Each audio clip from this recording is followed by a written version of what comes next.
Hamdan lillah salatan wa salaman ala rasulillah Sayyidina Muhammad ibn Abdillah.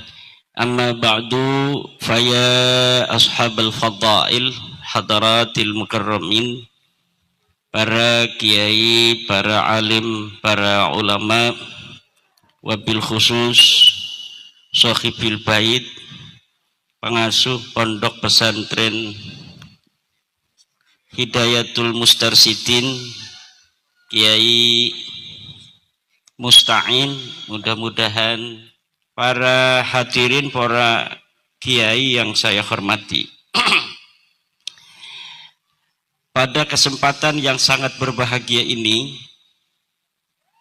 sebagaimana yang diminta kepada kami dalam acara halakoh atau seminar ini, adalah tentang nasab Ba'alwi yang sedang banyak menjadi diskursus publik, di mana kita tahu bahwa di abad ke-19, 1800 sampai 1943, ada orang-orang dari Hadramaut datang ke Indonesia dalam rangka mencari penghidupan, di mana di Hadramaut ketika itu kekayaan Hadramaut tidak bisa untuk memberikan kesejahteraan makan bagi penduduknya. Bahkan menurut Jajat Burhanuddin, kekayaan Hadramaut hanya bisa untuk memberikan makan 30% dari penduduknya. Maka kemudian terjadilah diaspora Hadrami, di antaranya ke Indonesia, dibawa oleh kapal-kapal Belanda ketika itu. Dan di Indonesia mereka mengaku sebagai keturunan dari Nabi besar Muhammad sallallahu alaihi wasallam. Dengan husnudzon, kemudian para orang-orang Indonesia, para ulama dan para kiai percaya saja kalau mereka adalah sebagai keturunan dari baginda Nabi besar Muhammad sallallahu alaihi wasallam. Kemudian fenomena-fenomena yang terjadi belakangan ini menggerakkan saya kemudian untuk meneliti nasab mereka, melihat bagaimana terjadi jauh panggang daripada api antara pengakuan sebagai dzurriyyat Nabi, kemudian akhlak-akhlak yang tidak mencerminkan mereka sebagai keturunan Nabi, menghina para kiai dan sebagainya. Sendal Habib katanya lebih mulia daripada kepalanya para kiai. Satu Habib yang bodoh itu lebih mulia daripada 70 kiai. Di dalam tubuhku ada darah Rasulullah. Kiai-kiai yang menikahi Habibah itu kiai tae katanya. Nah, ini jadi kita terdorong ingin meneliti apa benar mereka ini sebagai keturunan dari baginda Nabi besar Muhammad sallallahu alaihi wasallam.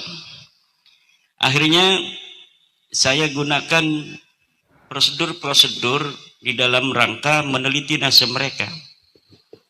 Pertama yang saya lakukan adalah mengurut nasab, dari mulai mereka yang mengaku sampai kepada yang diaku. Saya cari di internet, saya ketemu dua silsilah. Pertama silsilah dari Ustadz Rizik Syihab, yang kedua silsilah Bahar Smith. Saya gunakan yang satu aja, karena yang satu ini punya Pak Bahar ini kayaknya kurang membingungkan. Saya gunakan punya Ustadz Rizik Syihab, saya urut ke atas, kemudian saya teliti satu persatu.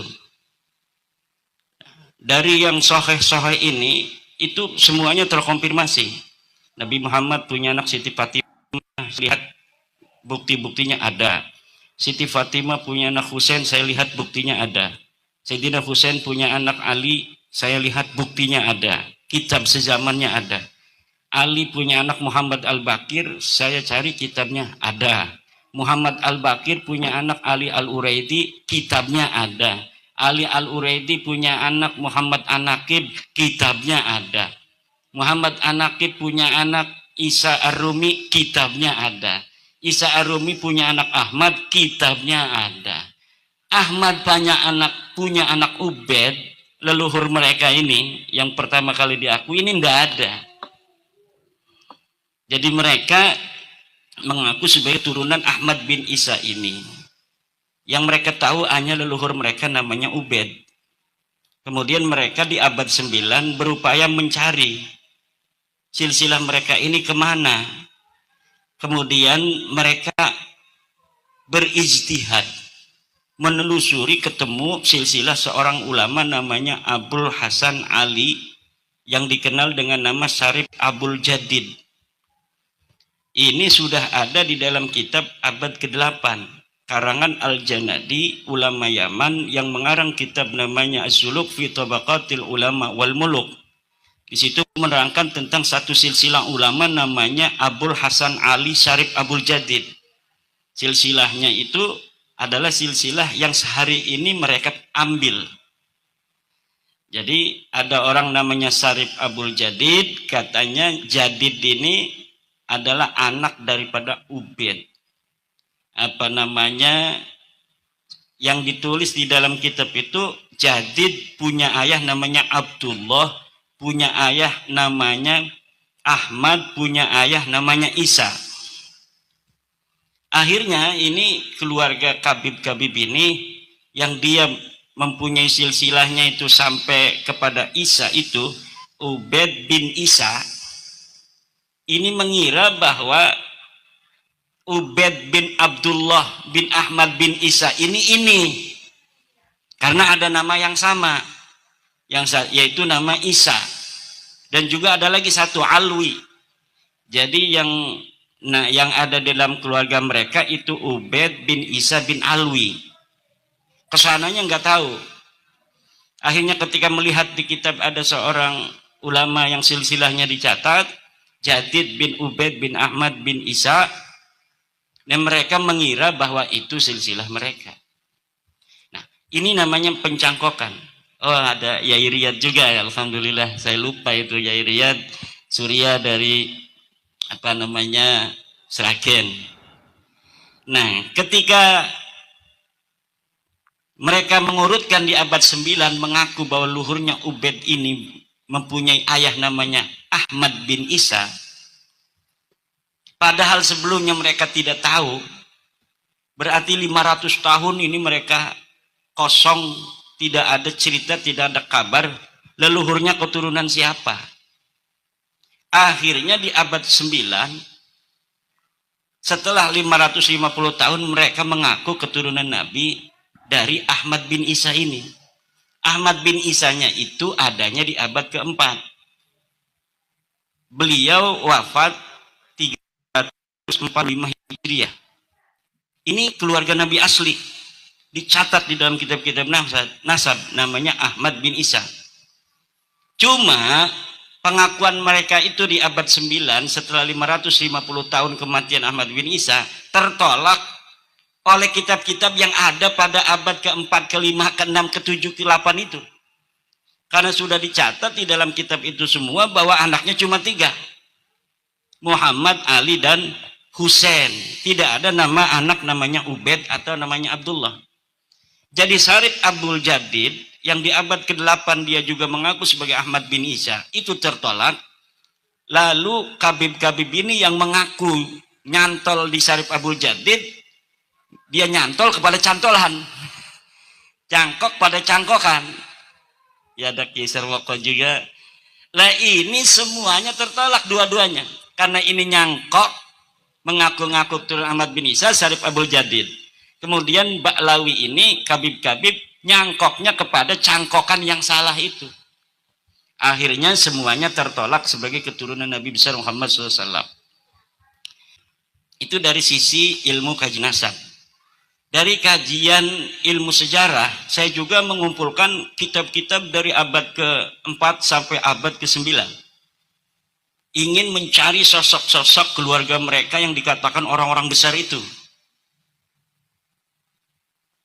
Maka saya kumpulkan kitab Sirah Nabawiyah Ibnu Hisham, kemudian Tarikh Baghdad, Al-Kamil fit Tarikh, Al-Musallam Al-Lahaji, Tabaqatu Fuqaha Il-Yaman karya Ibnu Samura Al-Ja'di Al-Janadi, yang dalam kitabnya As-Suluk fi Tabaqatil Ulama wal Muluk, dan lain sebagainya. Tidak ada sama sekali berita bahwa orang-orang disebutkan itu pernah ada di Yaman. Jangankan tentang silsilahnya yang nyambung, orang-orangnya saja, dari mulai Ubed itu segala macam, itu sama sekali tidak disebutkan. Itu menunjukkan dua hal. Yang pertama adalah mereka itu bukan siapa-siapa, yang kedua adalah mereka fiktif. Tapi saya lebih meyakini mereka fiktif. Karena apa? Terbukti dari susunan galur nasab mereka yang saya teliti, mereka mencangkok kemana-mana. Pertama kali mencangkok itu bukan kepada Syarif Abdul Jadid. Pertama kali mencangkok kepada keluarga Bani Ahdal. Ada keluarga Bani Ahdal yang mereka mempunyai leluhur namanya Muhammad bin Sulaiman bin Ubaid bin Isa bin Alwi. Ini asalnya nih dari Bani Ahdal. Kitab As-Suluk telah mencatat keluarga Bani Ahdal yang sekarang juga ada di Yaman. Dan sekarang ada yang di Malaysia. Rumel Abbas itu mengaku Bani Ahdal. Rumel Abbas itu kepada saya langsung di hadapan ngobrol, saya dari Bani Ahdal. Nah, Bani Ahdal ini dicatat dalam kitab As-Suluk bahwa leluhurnya pindah dari Irak ke Yaman. Itu kitab As-Suluk di abad ke-8. Lalu di abad ke-9 Ba'alawi mengaku leluhur mereka saudara dari Ba'ahdal, dari Bani Ahdal ini. Padahal leluhurnya Ba'alawi ini nggak disebutin dalam kitab itu, tapi dia mengaku bahwa leluhurnya adik atau sepupu daripada Muhammad bin Sulaiman ini. Muhammad bin Sulaiman bin Isa bin Ubaid bin Isa bin Alwi itu. Nyangkok itu, tapi As-Suluk tidak silsilah sampai ke Nabi dari Bani Ahdal ini. Akhirnya ketika dia mencangkok kepada Bani Ahdal, ya mencangkoknya sampai Ubaid bin Alwi itu. Ubaid bin Isa bin Alwi itu. Tidak sampai ke Nabi. Bingung juga nih dua keluarga. Akhirnya sama-sama mencari silsilah ke atas, ketemunya Syarif Abdul Jadid ini. Yang mereka ngaku saudara atau mengaku sepupu, dalam kitabnya itu saudara atau sepupu. Jadi mereka juga tidak terlalu yakin saudara atau sepupu. Berarti kalau saudara atau sepupu, yakin kakeknya satu kan? Kakeknya siapa? Kakeknya adalah Ubaid bin Isa bin Alwi. Bani Ahdal dan Bani Alawi ini sama-sama mentok kepada nama Alwi ini di abad ke-9. Beda-beda.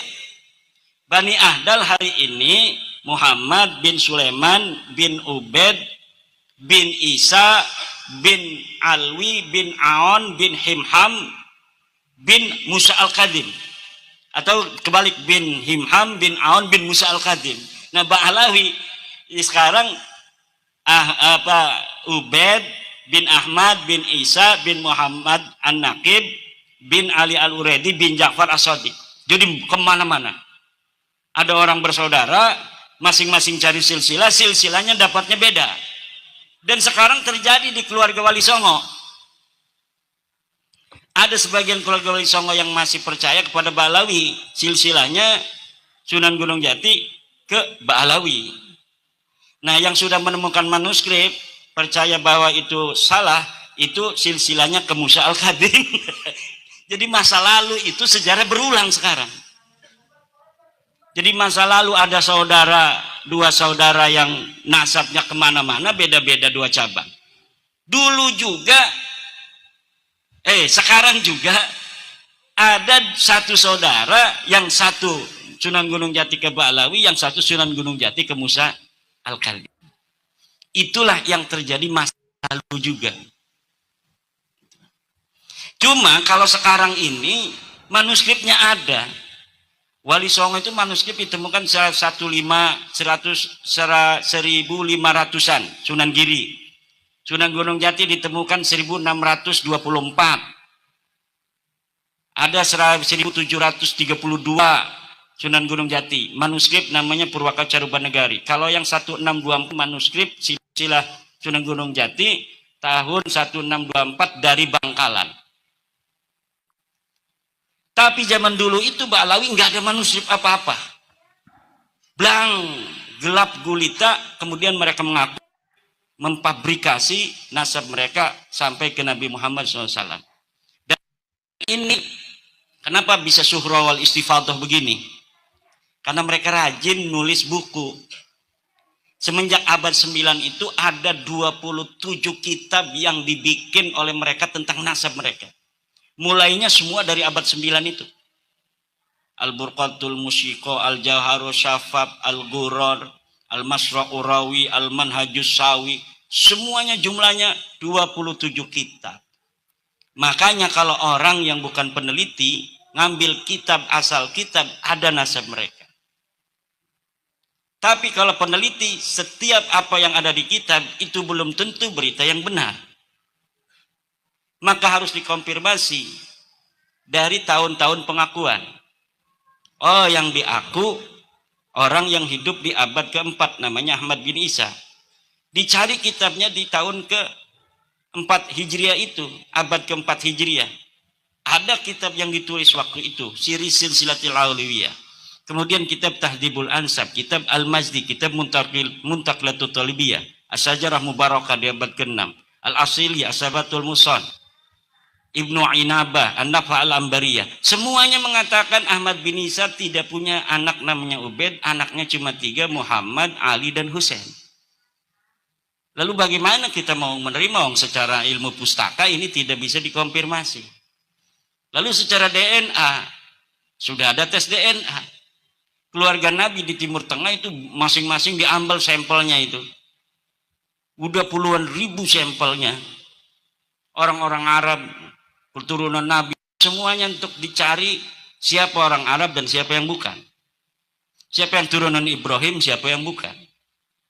Nah, turunan-turunan Nabi yang ada catatan silsilah keluarga mereka ke Nabi, kemudian digolongkan. Khusus DNA keluarga Nabi. Dan sudah ditemukan oleh para ahli bahwa keturunan Nabi Ibrahim garis lurus laki-laki harus berhaplogrup J1. Ini adalah hasil daripada kajian tes DNA, hasil tes mereka dari keluarga Ba'alawi yang sudah tes DNA. Hasilnya sudah jelas mereka bukan turunan Nabi. Kalau turunan Nabi harusnya J1. 180 orang dari keluarga mereka Ba'alawi ini, Habib-Habib yang tes DNA semuanya G, kebanyakan dari mereka G. Ada yang bukan G, itu diprediksi oleh para peneliti dari Badan Riset dan Inovasi Nasional Indonesia adalah orang-orang yang diba'alawikan. Jadi bukan Ba'alawi, tapi mereka diba'alawikan. Hasilnya tidak sama G. Tapi mayoritas hasil tes DNA mereka G. G itu bukan turunan Nabi Ibrahim. Kalau bukan turunan Nabi Ibrahim, bagaimana dia bisa menjadi turunan Nabi Muhammad? Karena turunan Nabi Muhammad pertama harus turunan Nabi Ibrahim dulu. Karena Nabi Muhammad adalah keturunan Nabi Ibrahim. Dan haplogrupnya Nabi Ibrahim, dari mulai zaman Nabi Ibrahim sampai sekarang ini belum terjadi tahawurat. Belum terjadi perubahan genetik.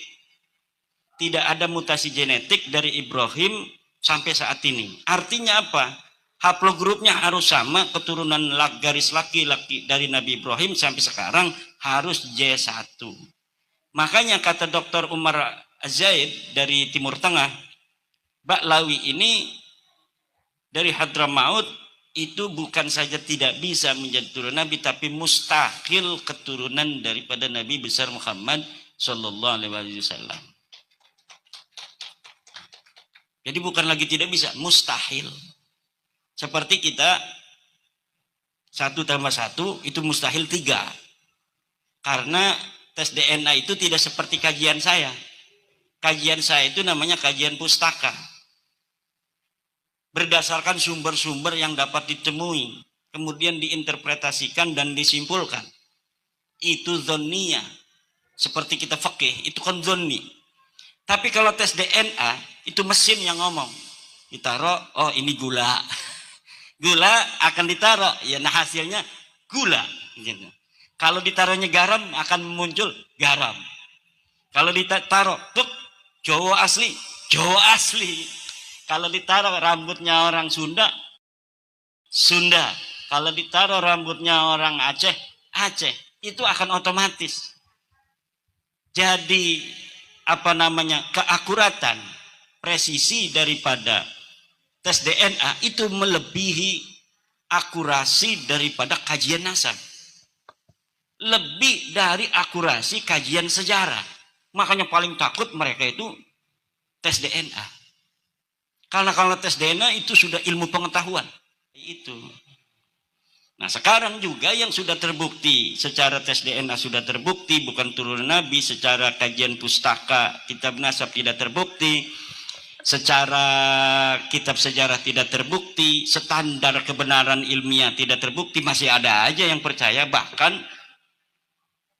dari golongan saudara-saudara kita. Dan kita tidak boleh merasa bosan, kita harus sabar terus membawa energi ini untuk sebanyak-banyak menyelamatkan saudara-saudara kita. Dan ini hukum wajib. Kenapa? Kata seorang ulama bahwa kita menerangkan nasab palsu itu merupakan bagian amar ma'ruf nahi mungkar. Al-kasfu an ikhtilatil ansabi minal amri bil ma'ruf. Membongkar tercampurnya nasab-nasab yang bukan nasabnya itu minal amri bil ma'ruf, termasuk daripada amar ma'ruf. Wajib itu hukumnya. Amar ma'ruf itu hukumnya wajib. Masalah diterima atau tidak itu soal lain. Yang menjadi kewajiban dari Allah kepada Nabi Muhammad itu adalah menyampaikan. Wa ma alaina illal balagh. Yang wajib bagi Nabi Muhammad hanya menyampaikan. Masalah diterima orang diterima itu hal lain. Laisa alaika hudahum. Innaka latahdi man ahbabta walakinnallaha yahdi may yasha. Kebohongan Nabi Isa sebagai anak Allah 550 tahun. Diturunkan Nabi Muhammad untuk mengatakan bahwa itu bohong. Tapi buktinya masih banyak yang percaya sampai sekarang. Lah, jadi nanti kalau kita ini sudah mengatakan begini, di YouTube ada di tulisan, kita tidak akan dituntut oleh Allah. Udah tahu kok nggak ngebilangin. Nah, ketika saya diundang ke Boyolali ini, sekarang saya bilang bahwa Mbak Alawi bukan cucu Nabi. Nanti Bapak kan udah tahu tuh. Kalau ketemu orang berani nggak ngomong begitu? Yes, alhamdulillah. Nah kalau tidak bisa, tidak berani, ya berarti dosa itu hukumnya. Karena apa? Al-kasfu an ikhtilat an minal amri bil ma'ruf. Terima kasih. Wallahu wal muwaffiq ila aqwamit thoriqin. Wassalamualaikum warahmatullahi wabarakatuh.